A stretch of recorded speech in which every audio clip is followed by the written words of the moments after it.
Hello, beautiful people. Today we are going to do notes 4.4, so make sure that you go get those.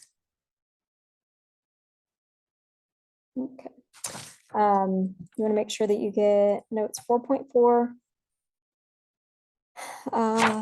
Looks like this. It's solving quadratics with square roots. If they're not out, then ask the sub or see if we can get those out. I have lots of copies, so. Notes 4.4. Let's go.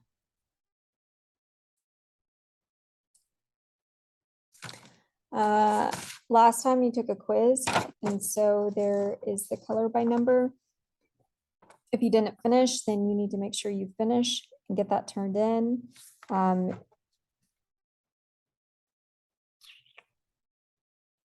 Next, we're going to do the warm-up. So pause and do the warm-up.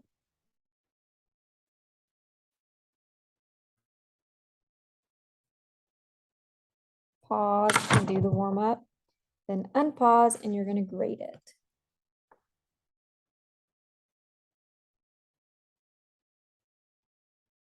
So you're going to grade it. You either did it and you tried it, or you're just writing down my answers, but you need to have some work there. You're going to grade it. If you got them both right, you got 100. You missed one of them, you got a 90. If you actually did the work, 95. And it goes down to an 80 unless you're just writing answers, then that's like a 70. For today's notes. So again, make sure you get the notes paper. We are going to do notes over solving quadratics with square roots. Before we get going, I want to review what is the solution to a quadratic equation. It is simply the x-intercepts. To find the solution set, zeros, roots, or x-intercepts of a quadratic equation, we can set each of the factors equal to 0 and solve for x. Let's just review. Perfect squares. We're going to use perfect squares to help us simplify square roots, but let's first get a list of perfect squares. So 1 times 1 is 1, 2 times 2 is 4, and I'm going to keep listing them.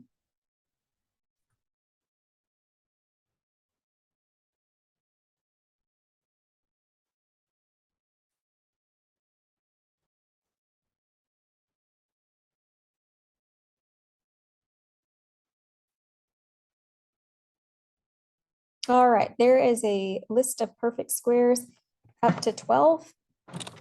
That should be more than enough for the things that we do. Again, if at any time during this video I go too fast, you can always pause. So we will use perfect squares to help us simplify square roots. So we're going to take 199 and we're going to look for a perfect square that goes into 99. So I think I said 199. I meant to say square root 99. So square root 99 is the same thing as 9 times 11. We know that the square root of 9 is 3, so it goes out in front, and you write down what you got left. Bam. Simplifying square roots. The next one, square root of 12. So perfect squares that go into 12, 4. So square root of 4 times 3. Square root of 4 is 2. It goes out in front, and you're left with 3, square root 3. Square root 75, it's the same thing as 25 times 3. Square root 25 is 5. It goes out in front, and then you're left with square root 3. Using perfect squares to simplify square roots. Yay, first section done. So sometimes when we solve quadratic equations, we will get imaginary roots.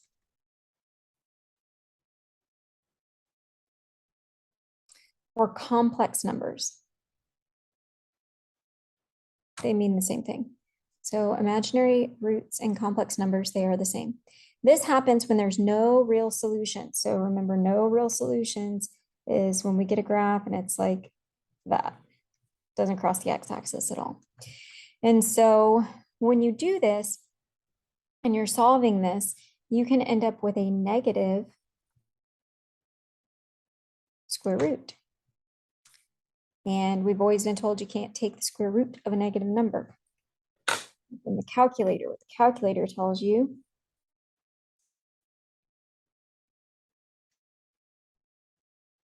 is like that. It says error, non-real answer, because it's imaginary.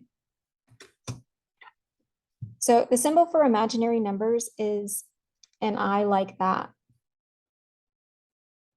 You gotta put a little tail on it. So imaginary numbers is I. And I just stands for, I is the same thing as the square root of -1. So next we're going to simplify these square roots and we're going to leave in terms of I. So if you want to take something out of a square root, normally, like for the first one, we've got the square root of -36. Well, the square root of 36 is 6. So the square root of -36 is 6i. So anytime you pull out a negative, it becomes I. Square root of 81 is 9. So the square root of -81 is, why am I saying negative? Is 9i. Square root of 50. Well, 50 is not a perfect square, but we could say that's the same thing as -25 times 2. And square root of -25 is 5i. Then we're left with square root 2. So that is simplifying square roots when you're dealing with imaginary numbers.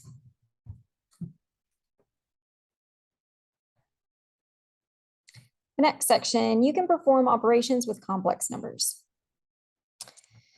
So we're going to use placeholders. You can add complex numbers or imaginary numbers. And when we do this, we're going to set it up like using place value, like a first grade math problem.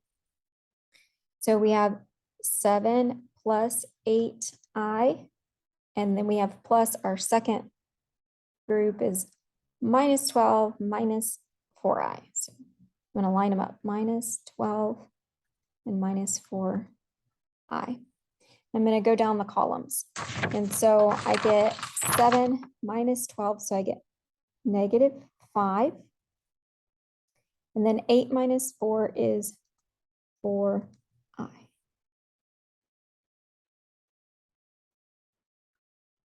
The next one, I have 10 minus 4i.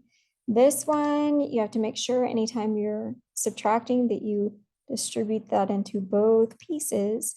So it's -7 and then -3i. So 10 minus 7 is 3. -4 minus 3 is -7.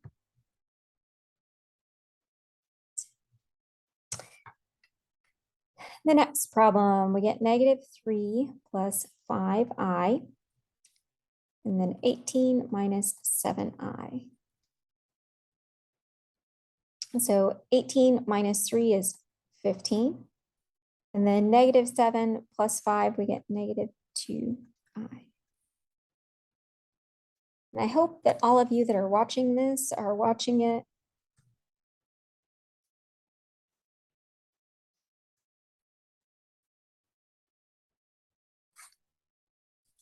You better be watching with volume, because how are you going to know how to do this stuff if all you're doing is copying down the answers?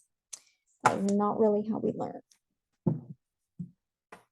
Oh, take a breath, because we're going to move on to the next page, onto the back.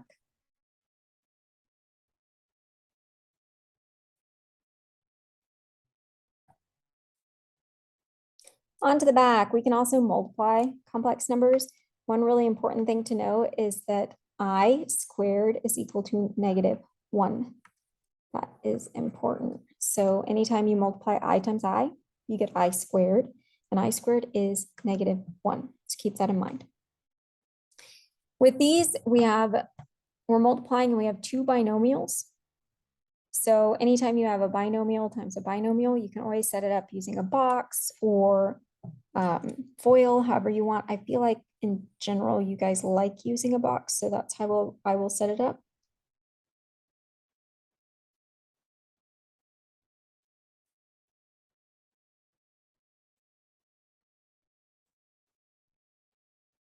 Okay, so as I multiply in 4 times 3, 12. 4 times 4, 16. 3 times I, 4 times 1 would be 4, and then I squared. You're still gonna combine like terms in the middle. I'm gonna write down what I got. So 12, and I have 16 plus 3, so plus 19i plus 4i squared.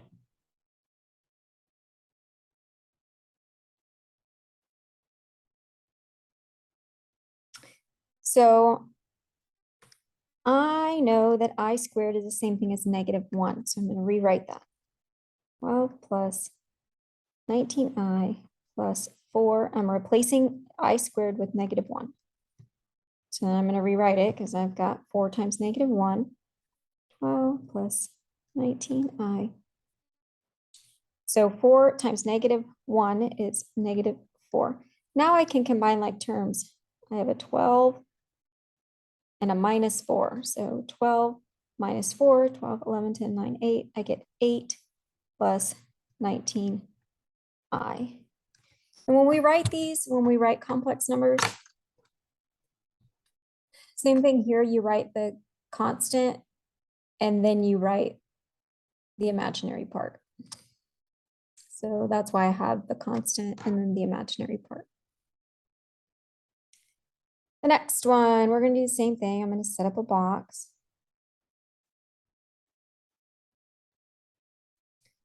2 minus I, 5 minus 6i. So I'm going to multiply in. 5 times 2 is 10. 5 times -1, -5i. 2 times 6 is -12i. Negative times a negative would be a positive 6i. I'm going to combine like terms in the middle.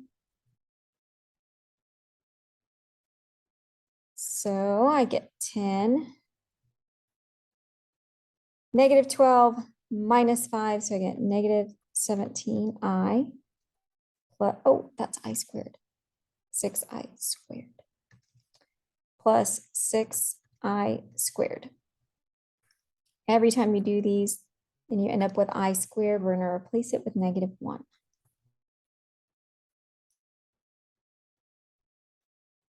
And so I can rewrite that.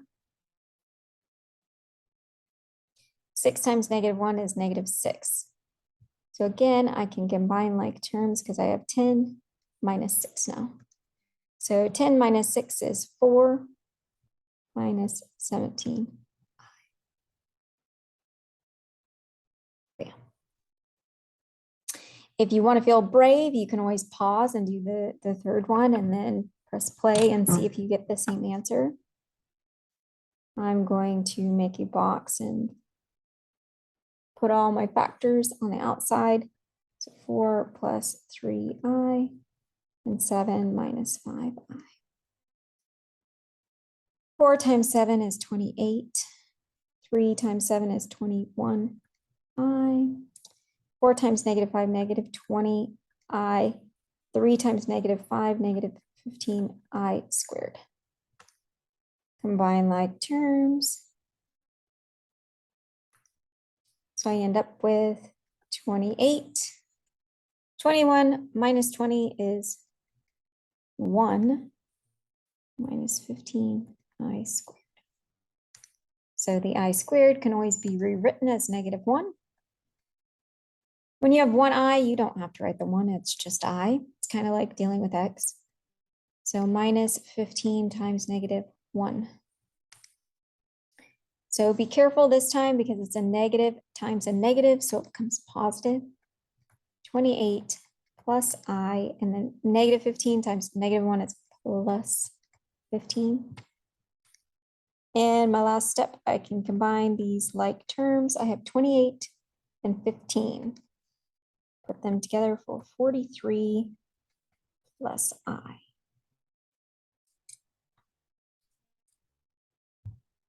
Again, you can always pause if you need this to be slower.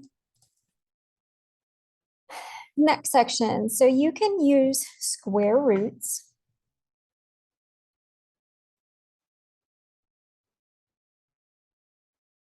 to solve quadratic equations. And don't forget that when you take the square root, you will always get two solutions. That's because you have to do plus and minus square root anytime you put the square root into a problem. So let's do some.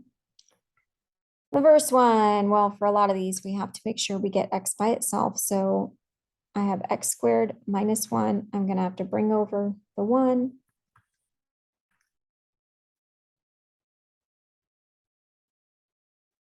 All right, so I need to get rid of this square root. So I can get rid of the square root by doing plus and minus square root of 1.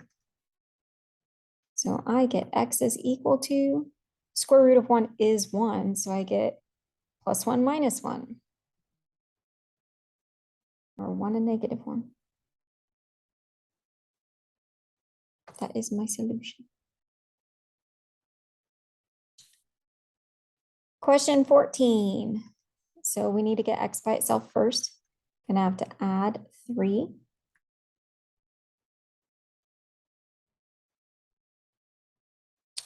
And then I need to divide by 9. 3 divided by 9, that reduces to 1/3. I'm gonna write this up here. So x squared is equal to 1/3. I need to get rid of the square root, so I'm gonna have to do plus and minus the square root of 1/3. That doesn't reduce, it is just that. So x is equal to plus and minus square root of 1/3.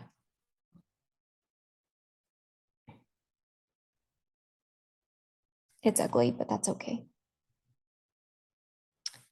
The next one, we have plus 1, so we will subtract 1.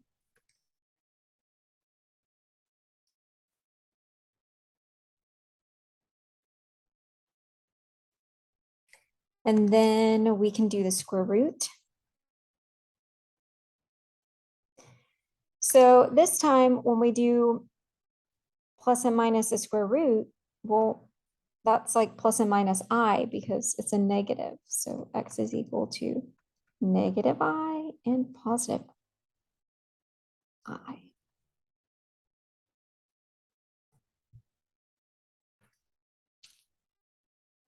Next, we're going to subtract 10.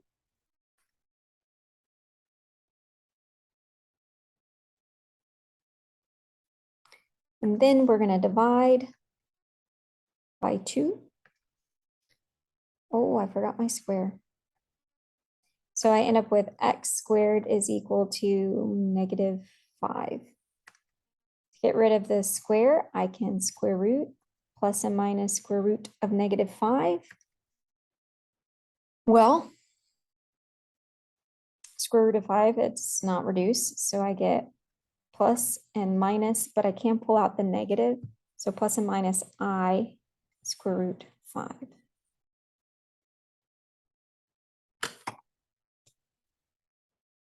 One thing that I want to point out for your homework, no decimals.